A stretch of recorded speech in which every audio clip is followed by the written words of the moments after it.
think with the family-run business, there's the connection with your customers. My parents, Betsy and Jim Conley, who lived on North Manor Avenue in Kingston, used them. So I consider myself a customer since I was 7 years old. I think the rapport with the customers is very important, and we've had customers been loyal to us for 30, 40 years.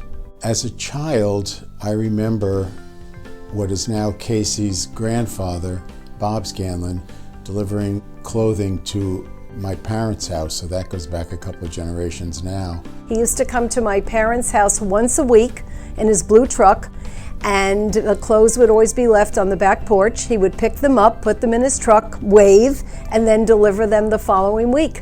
I remember as a child, I used to be on the old blue delivery van with him, going to deliver the clothes to some of our customers, and greeted everybody with a smile. Paramount to anything, it was customer service. My grandfather started with that, and it almost mattered more than the product did, to make sure that the customers were satisfied.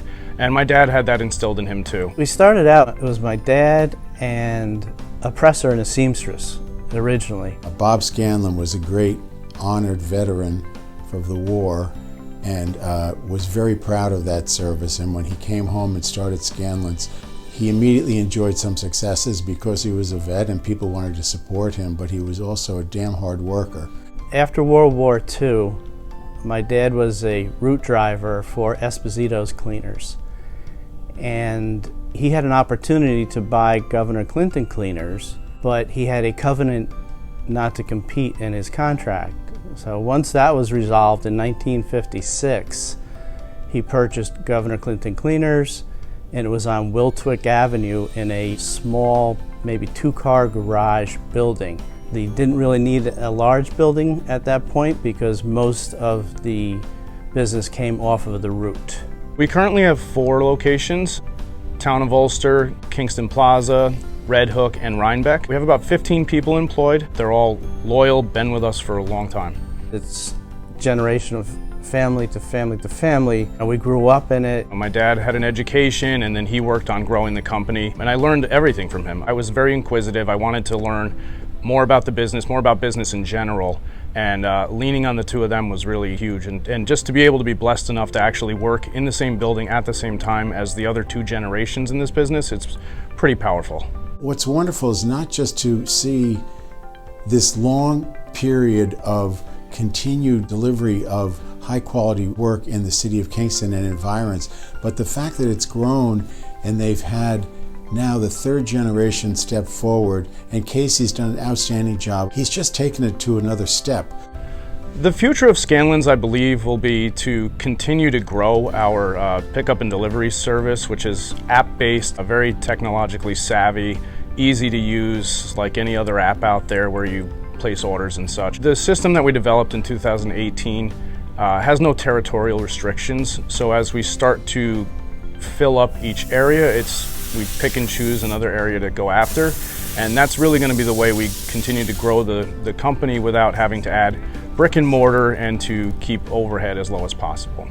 I believe dry cleaning will always be a thing. A lot of the fabrics, even if they say washable, just don't come out as well. Cottons and linens and silks, I think, will be around forever. Polyester phase came and went. Last year at the Chamber Awards, we were there to support my son-in-law who got an award, but also the Sasses, they got the award last year. At the time, I never even considered that we would be nominated for this award. I just was so excited when I heard that they were receiving it. Again, I wish that Bob and Jackie could be here, but they will be watching over and clapping for Jay and Casey. Well, I owe this honor to my grandfather and my father, obviously. I mean, this is a different kind of an award, being that it's the heritage. 66 years, that's a long time to keep a small business in a local community going. I owe a lot to my wife, Emily, for putting up with me and taking care of our son, which is 2 full-time jobs in one. Ward, thank you for this. You're a great champion for local business, and we appreciate that more than you know. John Burlingham for the nomination, thank you for that. And for everybody that's here in attendance, we appreciate you being here. Please take tonight to eat and drink as sloppily as you can. My family thanks you.